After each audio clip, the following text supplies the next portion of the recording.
մարմինները ուշադիր լինեն, սրիկաները, որոնք որ գալիս են եւ մենք 30 տարի տեսել ենք պետական պաշտոններ են զբաղացրել, կոշիկ էլի չեն ունեցել, հետո դարձել են մեծ սեփականության տեր։ 30 տարի մենք ամեն ինչից տեղյակ ենք։ Հիմա ինչ էր կատարվում, վերցնենք 2007-8 թվականին։ Հրանք էին տալիս դատարաններին, զբաղվողները օգնականներ էին, երիտասարդ, նայ մեր դեմքներին ոչինչ չասող։ Բայց այդ օգնականները իրավունք էին ունենում զանգարել ցանկացած դատավորի, ցանկացած իրավական համակարգ պնդելու այս կամ այն մարդու սեփականությունից զրկելու։ Եվ այդ գործընթացը մենք ինքներս տեսել ենք։ Մյուս դեպքում, երբ որ որոշակի կամային տղաներ էին լինում, ասում էին դրանց էլ ձերբակալեք տարեք, արմատուրաներով էին հետները խոսում։ Հիմա պետությունա ձևավորվում, ստեղծվում է, լավ ինչ են ուզում։ Ես վերջերս մեկին հարցնում եմ, ասում եմ, ինչ կա, ինչից ես դժգոհ։ Ասում է, չէ, ամեն ինչ լավ է, ասում եմ, ինչ ես ուզում, ասում է, չգիտեմ։ Ես խնդրում եմ, սիրելի հայաստանցիներ, Հայաստանի Հանրապետությունը բավականին լավ վիճակում է այսօր եւ 1-2 տարվա մեջ առավել մեծ քայլերով է առաջ գնալու, որտեվ թվերը դա են ասում, եթե մասնագետներ կան, թող ուսումնասիրեն։ Միայն ես վերջերս իմացա, որ Հրազդանում տվյալների կենտրոնը արդեն 600 մեգավատ էլեկտրաէներգիա է ուզել, որպեսզի ապահովեն։ 600 մեգավատը դա ատոմակայան գումարած 50%, մեր ատոմակայանը 400 մեգավատ է, և դա 365 օր վճարելու են այդ էլեկտրաէներգիայի համար, պատկերացնեք մեր էլեկտրաէներգիայի համակարգը, ամբողջ էներգետիկան ինչ կարգի բալանսի է գալու։ Բայց ես այսօր մի ուրիշ խնդիր էլ ունեմ, 21 թվականին ես ելույթ եմ ունեցել, այստեղ մի պատգամավոր կար, որը որ գնացել էր ինչ-որ մի Եվրոպայում սովորել էր, հետերեկ է, դարձել էր նախագահականում օգնական, ես մի այսպիսի արտահայտություն եմ արել, բայց ես վերջերս դատալեքսից հանել եմ, այդ երիտասարդ օգնականը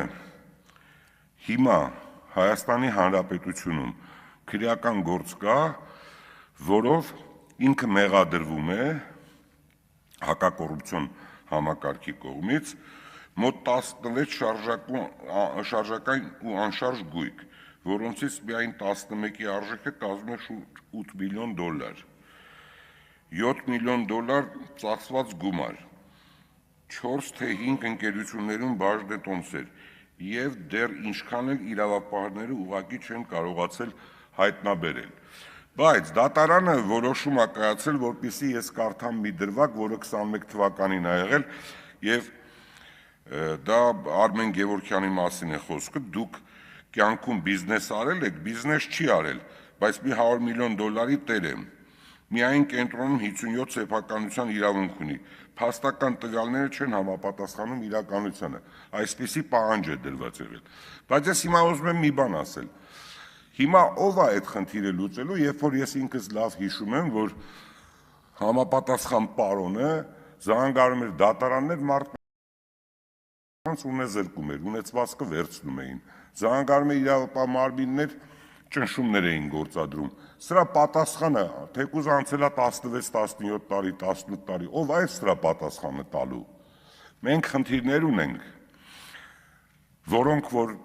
մեզ դաս չեն տալիս, որոնք որ մեզ չեն հուշում մենք ինչ անենք, կամ մարդիկ շղարշ են ստեղծում, սկսում են ինչ-որ բողոքել,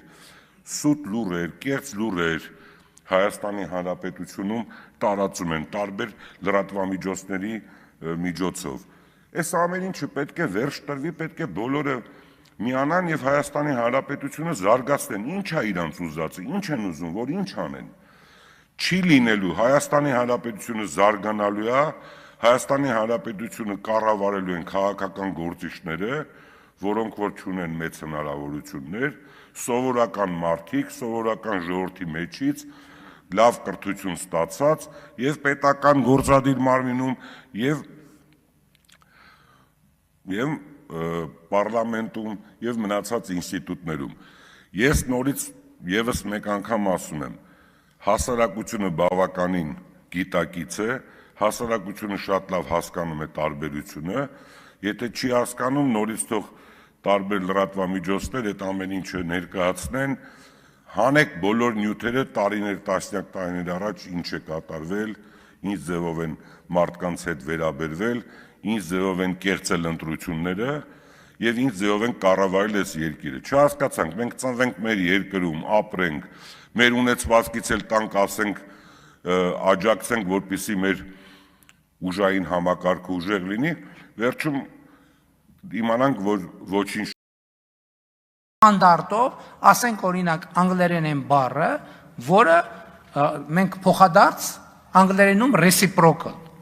Դա բառացիորեն գնացեք, մտեք ակադեմիական բառարաններում գրած է։ Այն դեպքը, երբ որ կողմերը վերաբերվում են իրար նույն ձևով, նույն ճանապարհով։ Հիմա ես կարող եմ բառացի չմեջբերեցի, բայց եթե ինտերնետ ունեք, կարող եք մտնել Օքսֆորդի բառարան եւ այնտեղ տեսնել։ Այսինքն ինչ որ դուք ասում եք հստակ գրված չի, հստակ ամեն ինչ հստակ գրված է։ Եվ մի էլեմենտ է բարձր հարցի մեջ, հա, վարձակալությունը։ Ինչի մասին, մի րոպե, բայց հասկանանք ինչի մասին է խոսքը։ Երբ որ մենք իրավապայմանագրային բազան ուսումնասիրում ենք,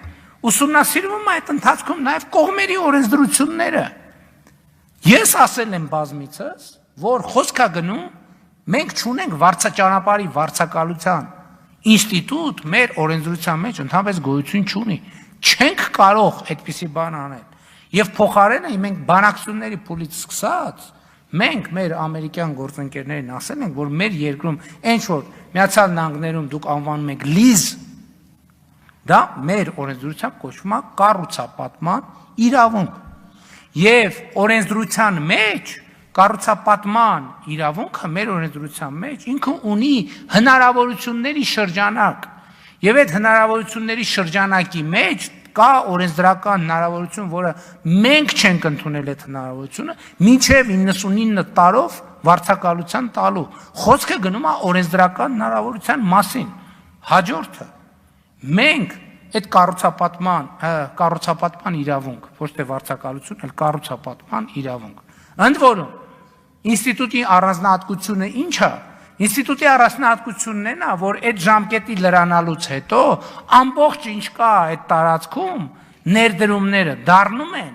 Հայաստանի Հանրապետության սեփականությունը։ Ստեղ ներդրողը ինչի է ժամկետով հետաքրքրված, որ ասում է, լսեք, ես փող եմ դնելու տեղ, ինչ կառուցեմ դրա վրա, արդյունքում դառնալու է ձեր սեփականությունը, շատ լավ հասկացանք, դուք ինձ ժամկետ տալու եք, որ իմ դրած փողը վերադառնա։ Այսինքն շատ պարզ բիզնես տրամաբանություն է, որովհետև շատ պարզ բիզնես, եւ ավելին ասեմ, այս ձևակերպումները, այս ինստիտուտը գործում է Հայաստանում, այդ թվում Սյունիքի մարզում, այդ թվում ամերիկյան ընկերության հետ կապված։ Օրինակ այդպիսի իրավունք Կոնտուր գլոբալ ընկերության դեպքում գործում է։ Եվ այդ գործընթացը մեր ժամանակ չի սկսել, գործընթացը սկսել, հա? Այո, դա